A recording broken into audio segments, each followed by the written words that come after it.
I don't know what that thing is, or why it chose me. All I know is that it appeared one night during a thunderstorm. The first time it happened, I was watching a movie in the dark, while rain hammered against the roof. I had a bowl of popcorn in my lap, and a cold beer on the table beside me. Every now and then, thunder cracked loudly enough to make me flinch, but otherwise I was enjoying the evening, until I heard the knocking. A particularly loud clap of thunder startled me. I jerked, spilling popcorn across the floor. "Damn storm," I muttered as I leaned down to clean up the mess. Then I froze. Every muscle in my body tightened. Knock, knock, knock. The sound was faint, barely noticeable, but I knew I had heard it.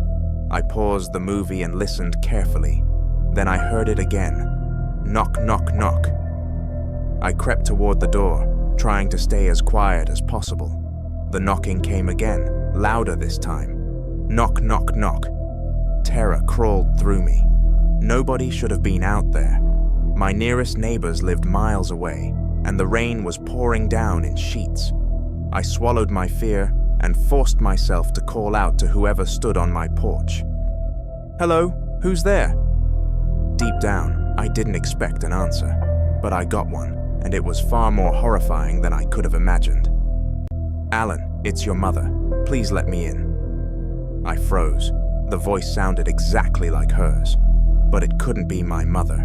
She had died 13 years ago. The voice came again, more desperate this time.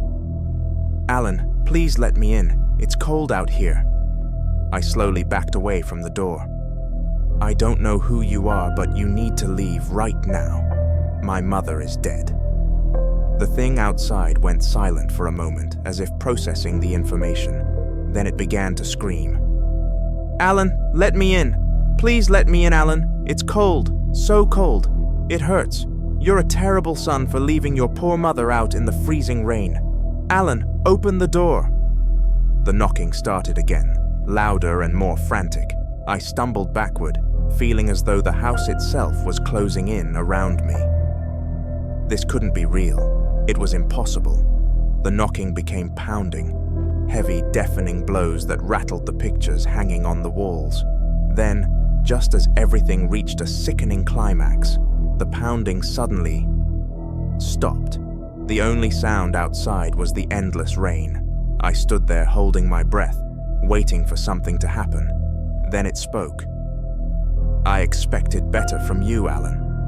I heard something large and awkward shuffling away from the porch, something heavy. I couldn't take my eyes off the door until the footsteps faded away. I never called the police about the incident. It would have taken them forever to reach my place, especially during a storm like that, and I doubted there was anything they could have done anyway. I hoped it had been a one-time thing, some strange experience I could dismiss as an auditory hallucination. But then it came back. 2 weeks passed after the first incident. I never found any proof that what I experienced was real, and I started convincing myself I had simply fallen asleep in front of the television and dreamed the whole thing. But when the voice returned, I knew it wasn't just in my head. Another storm was raging outside. I was sitting in the living room watching TV. During a commercial break, I got up to grab another beer from the fridge. That's when I heard it again. Knock, knock, knock. I froze instantly. Ice flooded through my veins. Knock, knock, knock. I glanced toward the front door, and a wave of horror crashed over me. The doorknob was turning. I had forgotten to lock the front door. I sprinted across the foyer, my feet slapping against the hardwood floor. I ran as fast as I could, praying I would make it in time. With one final lunge, I reached the door and slammed the lock shut. The doorknob rattled a few more times, then stopped, because it knew it worked. Then the laughter started. It was my mother's voice, but the laugh was wrong. The thing at my door giggled like a witch, the horrible sound echoing through the night. I didn't want this to happen again. Not again. When it spoke once more, I froze in terror. "Alan, Alan, I know you're in there. Please let me in." I didn't answer. I just stood there staring at the door, desperately wishing the voice would stop. The doorknob rattled again, harder this time. "Alan!" It spat my name out quickly and sharply, as if it tasted disgusting. I refused to play its game. I decided the best thing I could do was avoid interacting with it at all. Instead, I walked through the entire house, making sure every door and window was securely locked. By the time I returned to the hallway, the voice had gone silent. I finished the rest of my beer and tossed the empty bottle into the trash. I'd had enough for one night.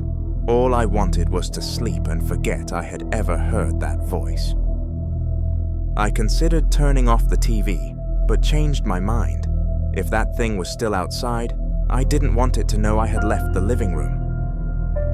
I went through my usual nightly routine before getting into bed. I closed my eyes and tried to sleep, but I couldn't. Something felt wrong. It felt like I was being watched. I lay there in the darkness, staring at the window. The curtains were tightly shut. I couldn't see if anyone was outside, but somehow I knew.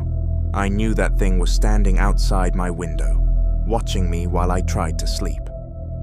A sudden crash of thunder shook the house. Lightning lit up the night sky, and in that flash of light, I saw a sickly yellow eye staring at me through the curtains. I didn't sleep at all that night. I didn't even try. I went back to the chair in front of the television and kept all the curtains tightly closed. I didn't hear another sound for the rest of the night, not a word, but I could feel its presence there until sunrise. After that, I became obsessed with locking my doors.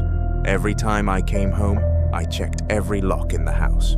It became automatic. I didn't want to take any chances. Months passed without another incident.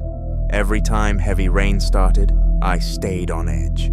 But eventually my paranoia faded, and I let my guard down. I think that's exactly what it wanted, for me to become careless. One night, thunder woke me from sleep. Rain was pouring outside again. I sighed and swung my legs over the side of the bed. I needed to make sure the door was locked, just for peace of mind.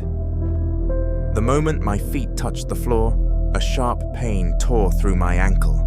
I instantly pulled my legs back up. Blood dripped from the wound. Lightning flashed, illuminating the room. I looked down and saw a clawed, knotted hand reaching out from beneath my bed. I cannot describe the terror I felt when my mother's voice drifted out from under the mattress. "Thank you, Alan. Thank you for letting me in." I called the police. They're on their way, but my house is far out in the middle of nowhere, and the storm is making the roads worse. I don't know how long I'll have to wait. The creature with my mother's voice keeps whispering to me, trying to lure me closer. I think it's playing with me. "Come here, Alan. I have something for you." "You're such a good boy. Help your poor mother up." "I love you, Alan. Please lie down here with me for a little while." I don't know what that thing is, or why it imitates my mother, and I'm afraid I'll die before I ever find out.